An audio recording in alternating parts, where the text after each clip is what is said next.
Today's July 18th, 2017. This is the Investitude podcast. And John, the big story right now, as we speak, is Congress does not have the votes for the health care, and Trump just went on TV. Yeah, they don't have the votes to repeal and replace, and then they didn't have the votes for straight-out repeal. So the president just came on and said, okay, so now the strategy is just a recognition, he said, that it is dead, that it's died and it's dead. And that's the way he's going to deal with it now, apparently, is that he's just saying the health care bill's dead. There is, Obamacare will be gone in months, and now the Democrats are going to have to come to the table and negotiate with us. This is what he said. I'm not saying that's what will happen, but that is what he said. What else could possibly happen, John? I mean, this thing was set up to fail. If you talk to some people, they said that they set this up so that we would get a single payer by it failing, and it's failing, and massively. Don't get me started. Look at all the stocks in this healthcare industry. We've been following this for, 8 years, John? UNH, LPNT, AET, all these stocks are down. Remember back in the day when you came in the office and you said to me, hey, they got this thing called cloture.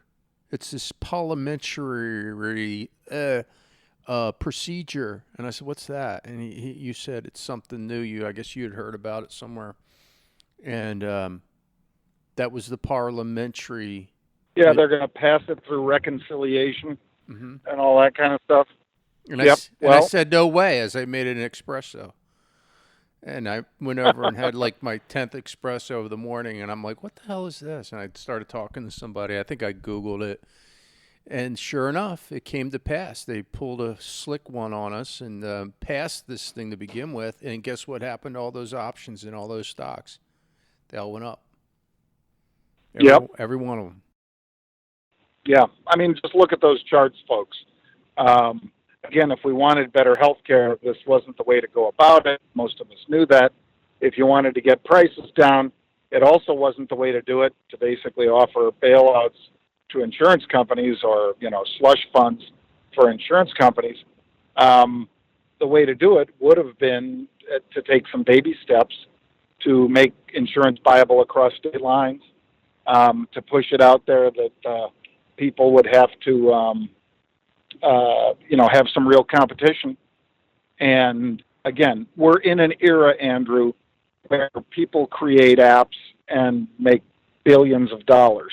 So you can't tell me, which some had told us in the past, oh yeah, but it takes a while to get a network in a state, so it's not going to happen overnight. I realize it won't happen overnight, but if you made all insurance in the United States viable across state lines, you would have seen competition almost immediately. Almost. Not immediately, but almost.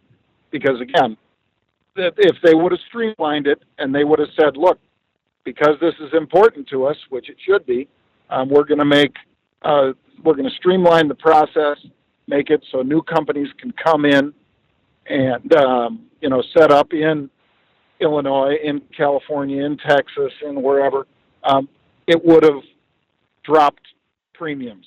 Not to zero, but it would have reduced premiums, same way competition in the airline space has cut airfares. I mean, who, other than somebody in Cleveland, perhaps, no offense, Cleveland, most of us have seen airfares drop. The exception being if they basically, like Continental, left very many of these cities where they just weren't profitable. But that's, the nature of the beast. If you're not profitable, you're not going to stay there. So where they have a monopoly, prices are high. Where they don't, prices are fair. You and I pay less, Andrew, in most cases, with the exception of your Jersey Shore trip. We pay less in most cases for airfares than we did 10 years ago. Yeah, they're cheaper. But aside from all that, John, that's the deep end of the pool in this debate. And anybody can talk about the what ifs. And I sit there and I point to what we see. We saw and see people trading around the votes on healthcare. And you can't Yep. tell me, and it's like you almost like you hit a brick wall when you talk to one of these libs and you look them in the face and say, why are these options going up 7 points out of the money? And they look at you like, huh? I'm like, this is real money. These are real options. Somebody thinks these stocks are going up. This is 8 years ago now, folks. This is a long time ago. This is what's going on. These are real bets placed on these stocks. Somebody in Congress knows they're trading around this, and there's nothing wrong with that. Technically, it's not illegal. But then you sit there and go, wow, this and that. It's like, this is real. This is real money. Anyway, now we're seeing all these stocks down, but not that much, which means that it probably will get, I don't know, once you start getting they're going to have to. They have to fix it. My gut says, Andrew, that they're going to have to have some sort of bailout for the insurance companies that are fleeing those exchanges like crazy because they're not making money. Yeah, they're leaving. Because the whole, it's a Rube Goldberg. Look it up, folks. But it's a Rube Goldberg. And basically, they set it up so that a lot of people who didn't need health care, or at least are less likely to need it than the older people, are going to pay for those who do need it. Again, the older people, the infirmed, and so forth. So if they set it up like that, younger folks who are healthier, less likely to draw on the system, are out there buying it, paying for it because it's mandated that they do it, that's one thing. Well, guess what? They're not doing that because nobody likes paying for something they're not going to use. So they're not doing that. So instead, you just have a bunch more folks piling into these exchanges, and it's just a nightmare for the people that are trying to pay for the health care that they're going to have to provide, because they have to take a bunch of other folks, and they're not getting the healthy folks that basically just pay in and don't draw out of the system. So it's pretty much set up exactly like you said, set up to fail to get to a single payer system. All right, this whole thing's giving me agita. Let's move on. I'm done with the healthcare. So sick of talking about it. I'm done. Done with healthcare. Never again on this podcast will we talk about healthcare. Just kidding. I wish. What are we doing that's new? Speaking of new, did you see that video I put up, the NUE core?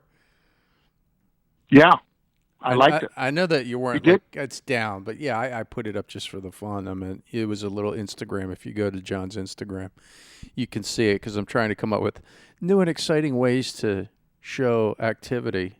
It's down, but I don't know. Fistful of steel. What do you think? NUE core. Yeah, it was not huge. I mean, huge paper is like 5,000, 10,000 contracts. This wasn't that. But there was early on some pretty nice pop in some NUE core call buying. So we cited it. They're one of the more efficient places that make steel in the United States. I just thought it was cool to put Rage Against the Machine and a guy in a silver smelting jacket looking, Rammsteinish. That's coming. Yeah. I just thought that was cool. It's not our best call, but it is a call, and that was new. What else? Yeah, good stuff. Take a look at CIEN, CIEN. What's going on? We still have, upside calls, October 26th calls in CIEN, CIEN. I bought those. The stock dipped beneath 25 today, and I bought those calls. I like the setup. Let's see what else. TripAdvisor, there was a decent-sized spread went up in there, Andrew. That's as far as bullish activity. TRIP is the symbol. Yep. And, those were two of them that I traded today. I did yesterday some NVDA, and that one worked out already. And I'm still with it. I haven't taken profits. I'm still with it. Okay. I got out of half of my turd. Tailored turd. Yeah. Just add another little bar to that L, and you got turd. TLRD. It went up a little bit, and I sold half. I held my nose when. Where is it? It's 11.24. That thing was like $9.95, and I said, on the lows. Yeah. "You're gonna love the way this hurts." So I just went and bought some more. And I was like, fine. It pays a dividend. I'm just gonna do it. I'm gonna add double down, dollar cost You're average. smart enough to take some off. And then it went up to like where I got in the first time, and I'm like, okay, fine. I'm taking half off, and now my cost basis is lower. It was a risky trade, but you know what? I'm in it right now, and I'll hold on to it. But listen to what Andrew's telling you, folks, because it's worth the price of admission. There's always two parts to a trade. You buy something, until you sell it, you haven't really made a profit. It's only on paper. So if Andrew bought in when the stock was $10.90 and then it fell to $9.90, and he said, I'm going to double down, and he bought more at $9.90, and it goes back to $11, obviously he's okay. But what did he do? He did a trade. He didn't just say, well, on paper, I'm up a lot here. Take it off. Take the profits, and sticking with his original trade for the rest. But he took off the risky part when he doubled, like I said, and start to initiate a short trade, the sell, and then the buy. But there's always two parts to a trade, or it's not a trade. And I'll write against it. If it goes back up again, if it takes another little move, I'll take the other position I have and then write against it. But that was my week. Nice doing that, and I got some stuff rolling off at the end of this week. My AMDs are going to roll off at the end of the week. Stuff I've written against already. So we're closing out. I'll throw one more. What do you got? Throw one more out there, Andrew. Wow. Facebook FB. They have earnings July 26th. I see upside call buying today. It's a little far ahead for July 26th earnings. But nonetheless, you look at the July 28th expiration, they were buying the 170s, I want to say, Andrew, just in the last last hour. Watch that one. Watch Facebook. It's early, but, for those of you who do establish trades further out, I was in there selling puts, and it's already worked in Facebook because the stock's up $2 today to a new all-time high. What were we seeing last week? Oh, we saw the August 175s on our podcast last Tuesday. Yeah. So a week ago, we had the August 175s, and I thought that was kind of a and pipe. I sold put. I thought that was a pipe dream then. We're getting closer to it. A lot closer, yeah. The stock traded to about 162 today, didn't it, or something It's like at that? 162 right now. Nice. And what are they buying? What calls? I think they were buying the July 28th expiration. Oh, man. I think it was the 170 calls, Andrew. Jeez, this thing's going to pop like crazy. No thanks. I know you're in the trade. No thanks for me. I just sold puts instead. I'm in the short puts for that one. I have one turd on the table, so I don't need more. Okay, man. I'll let you go. All right. Well, thanks, folks. Remember, you can subscribe to the podcast through iTunes or through YouTube and tell a friend about it. Leave us a comment. If you want to leave us a question in the comment section and we answer it, we'll send you something. So thanks for listening.